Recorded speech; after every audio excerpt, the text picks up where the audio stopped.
नमस्कार। आज के इस एक्सप्लेनर में हम 2026 के डिजिटल खतरों और उनसे बचने के बिल्कुल सटीक तरीकों पर बात करने वाले हैं।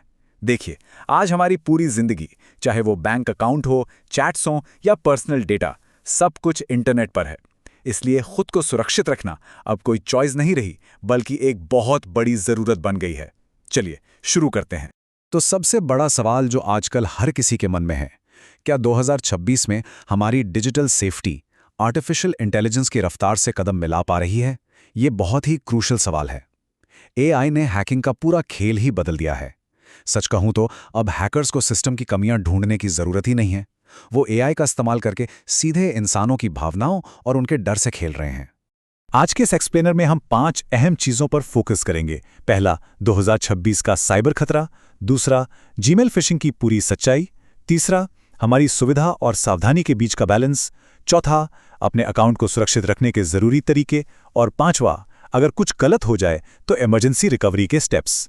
तो चलिए पहले पॉइंट से शुरू करते हैं, 2026 का साइबर खतरा और उभरते हुए स्कैम्स। ये मान लेना बहुत जरूरी है कि खतरे का माहौल रातों रात कितना ज्यादा बदल गया है। अब साइबर क्राइम कंप्यूटर के पीछे बैठे कुछ लोगों का काम नहीं है, बल्कि ये एक पूरी तरह से एआई पर चलने वाला वेल ऑर्गेनाइज्ड बिजनेस बन चुका है।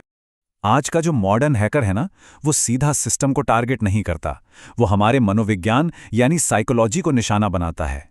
डर, घबराहट और जल्दबाजी का फायदा उठाकर वो हमें ही गलती करने पर मजबूर कर देता है। ये कोडिंग का नहीं, बल्कि इंसानी भावनाओं को मैनिपुलेट करने का खेल बन गया है। अगर हम इस साल के टॉप स्कैम्स की बात करें तो लिस्ट काफी डराने वाली है। एआई वॉइस और डीप फेक वीडियो कॉल्स सबसे ऊपर हैं। मतलब हूबहू किसी जानने वाले की आवाज में इमरजेंसी का बहाना बनाकर पैसे मांगना। इसके अलावा पब्लिक जगहों पर लगे नकली क्यूआर कोड्स, फर्जी क्रिप्टो इन्वेस्टमेंट्स और सरकारी केवाईसी या सब्सिडी के नाम पर आने वाले फेक मैसेज आजकल डेटा चोरी के सबसे बड़े हथियार हैं। अगर आंकड़ों पर नजर डालें तो भारत में साइबर सुरक्षा से जुड़ी घटनाएं 2022 में लगभग 1 मिलियन यानी 10 लाख थीं, जो 2024 तक बढ़कर 2.26 मिलियन यानी 22 लाख से भी ज्यादा हो गईं। ये नंबर्स चीख चीख कर कह रहे हैं कि अब डिजिटल अवेयरनेस को बिल्कुल भी इग्नोर नहीं किया जा सकता। अब आते हैं अपने दूसरे सेक्शन पर, जीमेल फिशिंग की सच्चाई। और ये जाल आखिर काम कैसे करता है, आइए इसे थोड़ा बारीकी से समझते हैं।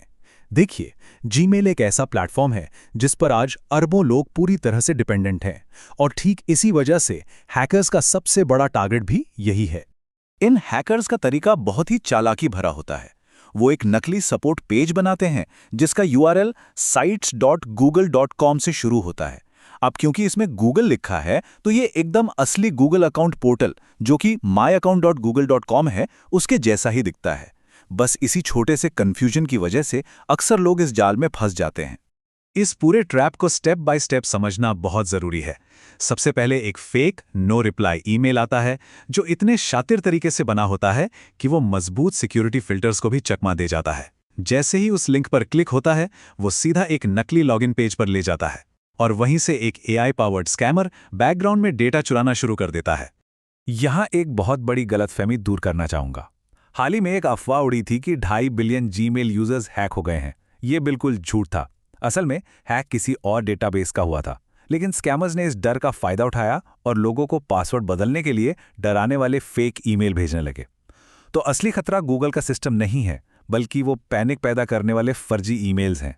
इस पूरे सिनेरियो में अब आता है हमारा तीसरा हिस्सा, सुविधा और सावधानी के बीच का सही बैलेंस। और इसमें हम रिजर्व बैंक के फ्रेमवर्क की बात करेंगे। डिजिटल बैंकिंग ने हमारी लाइफ बहुत आसान कर दी है, लेकिन इसके साथ जो रिस्क आए हैं उन्हें समझना और उनके बीच एक बैलेंस बनाना अब बहुत जरूरी हो गया है। इस बारे में भारतीय रिजर्व बैंक के गवर्नर संजय मल्होत्रा जी का एक बहुत ही सटीक कोट है।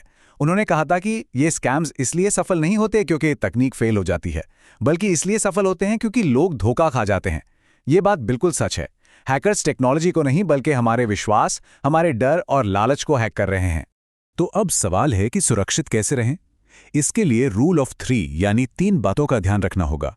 इंस्टेंट डिजिटल बैंकिंग की सुविधा का फायदा उठाइए, फाइनेंशियल सिस्टम पर भरोसा भी रखिए, लेकिन किसी भी तरह के इमोशनल मैनिपुलेशन या भावनात्मक दबाव में आकर कोई कदम उठाने से पहले एक्सट्रीम सावधानी बरतिए। अब बढ़ते हैं चौथे सेक्शन की तरफ, जरूरी अकाउंट सुरक्षा। मतलब अपना खुद का एक डिजिटल किला कैसे तैयार करें। केवल प्रॉब्लम पर बात करने से काम नहीं चलेगा। आइए उन प्रैक्टिकल सॉल्यूशंस को देखते हैं जो सच में इन अटैक्स को रोक सकते हैं। इसमें सबसे बड़ा गेम चेंजर है पास की, यानी पास कीज। इसे समझना और इस्तेमाल करना बहुत जरूरी है। ये बेसिकली पासवर्ड के बिना लॉगिन करने का एक तरीका है जिसमें फिंगरप्रिंट या फेस आईडी का इस्तेमाल होता है। क्योंकि इसमें कोई पासवर्ड है ही नहीं जिसे हैकर चुरा सके, इसलिए ये फिशिंग के खिलाफ अब तक की सबसे दमदार सुरक्षा है। और जैसा कि हम सभी जानते हैं, सिर्फ एक ताला लगाकर घर सुरक्षित नहीं होता। अकाउंट्स को सेफ रखने के लिए भी एक मल्टीलेयर अप्रोच यानी कई परतों वाली सुरक्षा चाहिए होती है। अगर गलती से एक सिक्योरिटी लेयर टूट भी जाए तो दूसरी लेयर हैकर्स को आसानी से रोक सके। इसके लिए कुछ बहुत ही आसान लेकिन इफेक्टिव आदतें अपनानी होंगी। हमेशा 2 फैक्टर ऑथेंटिकेशन यानी 2FA को ऑन रखें। जितना जल्दी हो सके पास के लॉगिन पर स्विच करें। कोई भी लिंक जो अर्जेंसी दिखाए या डराए उस पर कभी क्लिक ना करें। और अगर कोई ईमेल सस्पेक्टेड लगे तो उसे सीधा जीमेल के रिपोर्ट फिशिंग बटन से रिपोर्ट करें। ये छोटी छोटी बातें AI वाले फिशिंग अटैक्स को काफी हद तक ब्लॉक कर सकती हैं। और अब आते हैं हमारे आखिरी और शायद सबसे जरूरी सेक्शन पर, इमरजेंसी साइबर क्राइम रिकवरी के स्टेप्स। देखिए, इतनी सेफ्टी के बाद भी अगर कभी कोई डिजिटल धोखाधड़ी हो ही जाए तो उस वक्त क्या करना है, इसका ऑफिशियल एक्शन प्लान पता होना बहुत बहुत जरूरी है। ये 4 अंकों का नंबर 1930, इसे अच्छे से याद कर लीजिए। ये national cyber crime financial helpline है। अगर कभी बैंक खाते से जुड़ा कोई फ्रॉड हो तो घबराने की बजाय सबसे पहले 1930 पर कॉल करना है।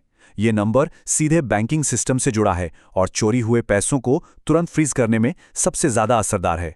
ऐसे मामलों में एकदम सटीक स्टेप्स फॉलो करने चाहिए।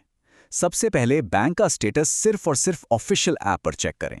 दूसरा, जो भी हुआ है उसके स्क्रीनशॉट्स या लिंक्स का सबूत रख लें। तीसरा, बिना देरी किए 1930 पर कॉल करें। और चौथा, इंटरनेट पर कोई रैंडम कस्टमर केयर नंबर ढूंढने के बजाय सीधे cybercrime.gov.in पर जाकर एक फॉर्मल कंप्लेंट रजिस्टर करें। रिकवरी के कुछ गोल्डन रूल्स हैं जिन्हें बिल्कुल नहीं भूलना है। सबसे बड़ी गलती जो लोग अक्सर पैनिक में करते हैं वो है उसी फोन या कंप्यूटर पर रिकवरी की कोशिश करना जिस पर अटैक हुआ है। ऐसा कभी ना करें। हमेशा किसी दूसरे सेफ नेटवर्क और डिवाइस का इस्तेमाल करें। और हाँ, अगर कोई कहे कि कुछ फीस देकर वो आपके पैसे वापस दिला देगा तो समझ लीजिए वो एक और बड़ा स्कैम है। पैसा रिकवर करने के लिए कभी किसी को पैसे ना दें। ये फॉर्मल रिपोर्टिंग कितनी ज़रूरी है, इसका अंदाज़ा आप इसी बात से लगा सकते हैं कि सिर्फ नवंबर 2025 तक नेशनल साइबर क्राइम पोर्टल पर 8.2 मिलियन यानी 82 लाख से ज़्यादा शिकायतें दर्ज हो चुकी थीं। ये बहुत बड़ा नंबर है। इन संगठित गिरोहों को पकड़ने के लिए सही जगह पर शिकायत दर्ज होना सबसे पहली और अहम शर्त है। तो इस एक्सप्लेनर को ख़त्म करते हुए एक बात सोचने वाली है, तकनीक चाहे कितनी भी एडवांस क्यों ना हो जाए, क्या अंत में इंसानी जागरूकता ही हमारी सबसे मजबूत ढाल नहीं है? AI और इन बढ़ते हुए स्कैम्स के दौर में हमेशा अलर्ट रहें, चीज़ों को वेरीफाई करें और सुरक्षित रहें, क्योंकि डिजिटल दुनिया में सतर्कता ही हमारा सबसे बड़ा हथियार है।